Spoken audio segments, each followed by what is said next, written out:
পঞ্চম শ্রেণীর বাংলাদেশ ও বিশ্ব পরিচয় বই নিয়ে ধারাবাহিকভাবে 17 পৃষ্ঠা পর্যন্ত আলোচনা করেছি। এখন তোমাদের সাথে 18 পৃষ্ঠা দ্বিতীয় অধ্যায়ের অনুশীলন সমাধান নিয়ে আলোচনা করব। পুরোপুরি অনুশীলন সমাধানটি নিয়ে আমরা আলোচনা করব, যাতে তোমরা এখান থেকে পুরোপুরি ধারণা পাও এবং যাতে সুন্দর করে আনসারগুলো লিখতে পারো। কতে বলেছে সঠিক প্রশ্নের পাশে টিক চিহ্ন দেই। একই কাজ বারবার করার প্রবণতা নিচের কোন ধরনের শিশুর বৈশিষ্ট্য?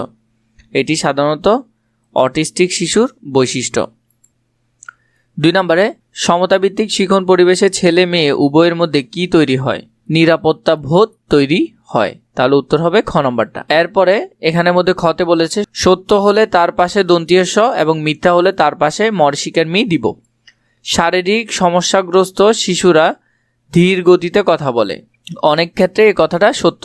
শারীরিক সমস্যাগ্রস্ত শিশুরা ধীর গতিতে কথা বলে। বিদ্যালয়ে মিলেমিশে কাজ করলে সকলে আত্মবিশ্বাসী হয়ে ওঠে। এটি সত্য। মিলেমিশে কাজ করলে কাজে বেশি ভুল হয়। তাহলে এটা মিথ্যা।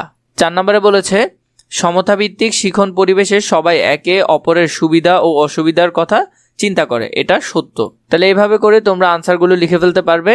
এরপরে ঘতে বলেছে বাম পাশের শব্দগুচ্ছর সাথে ডান পাশের শব্দ বাক্যাংশের মিল করো। বাম পাশ ডান পাশ আমরা মিল করব। দৃষ্টি প্রতিবন্ধিতা, তাহলে এখানের ক্ষেত্রে কি হয়? দৃষ্টি প্রতিবন্ধী মূলত দেখতে অসুবিধা হয়, তাহলে এটা হবে দেখতে অসুবিধা হয় এটার সাথে। শ্রবণ প্রতিবন্ধী সাধারণত কোনো কিছু শুনতে অসুবিধা হয়।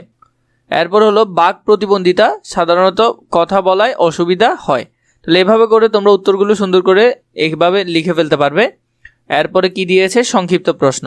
অটিস্টিক শিশুর 3টি বৈশিষ্ট্য লেখো। 2 নম্বরে দিয়েছে বিদ্যালয়ে মিলেমিশে কাজ করার 3টি সুবিধা লেখো। তাহলে আমরা যদি এখানের মধ্যে দেখি, এখানে দিয়েছে অটিস্টিক শিশুর 3টি বৈশিষ্ট্য হলো একই কাজ বারবার করা, কম কথা বলা, একা থাকতে পছন্দ করা। এছাড়া তোমরা তোমাদের বইয়ের মধ্যে যে লাইনগুলো তোমাদেরকে পড়িয়েছি সেখান থেকে তোমরা আরও লাইনগুলো দিতে পারো। এখানে আমি এই 3টা তোমাদেরকে দিয়েছি। 2 নম্বরে বিদ্যালয়ে মিলেমিশে কাজ করার 3টি সুবিধা। মিলেমিশে কাজ করলে সহযোগিতা মনোভাব তৈরি হয়, বন্ধুত্ব বাড়ে, কাজ সহজ হয়। তো তোমরা এখান থেকে সুন্দর করে এটা লিখে ফেলতে পারবে। এরপর 1 নম্বরে বর্ণনামূলক প্রশ্ন। শ্রবণ ও বাক সমস্যাগ্রস্ত সহপাঠীকে তুমি কিভাবে সহযোগিতা করবে? এটা বর্ণনামূলক প্রশ্ন।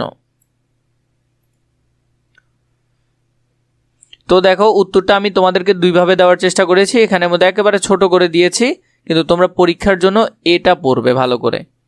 এই বিষয়টা পড়বে পরীক্ষার জন্য, আর এটা এমনি তোমাদেরকে দেখিয়ে দিচ্ছি। আমি তার সাথে ধৈর্য ধরে কথা বলবো, ইশারা বা ছবি ব্যবহার করব এবং প্রয়োজনে শিক্ষককে জানাবো। তো এখান থেকে তোমরা এটা সুন্দর করে লিখে ফেলতে পারো।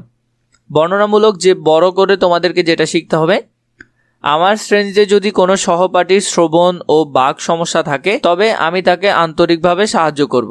প্রথমে আমি তার সাথে ধৈর্য ধরে ও শান্তভাবে কথা বলার চেষ্টা করব, যাতে সে স্বাচ্ছন্দ্য বোধ করে। কথা বলার সময় আমি স্পষ্টভাবে উচ্চারণ করব এবং প্রয়োজন হলে ইশারা, হাতের ভঙ্গি কিংবা ছবি ব্যবহার করে বিষয়টি বোঝাতে সাহায্য করব। আমি তাকে শ্রেণীর কাজ ও পড়াশোনায় সহযোগিতা করব এবং দলগত কাজে তার অংশগ্রহণ নিশ্চিত করব, যাতে সে নিজেকে একা মনে না করে। প্রয়োজনে আমি শিক্ষককে বিষয়টি জানাবো, যাতে শিক্ষক অতিরিক্ত সহায়তা দিতে পারেন। এভাবে সহানুভূতি, সহযোগিতা ও বন্ধুত্বপূর্ণ আচরণের মাধ্যমে আমি তার শ্রবণ বাক সমস্যা সম্পন্ন সহপাঠীকে সাহায্য করব এবং সমতাভিত্তিক শিক্ষা পরিবেশ গড়ে তুলব। তো এই আনসারটা তোমরা নিশ্চয়ই পরীক্ষায় লিখবে, এটা তোমরা লিখে রাখবে তোমাদের জন্য। বাকি ভিডিওগুলোর জন্য নিশ্চয়ই কমেন্ট করে জানাবে আমাকে।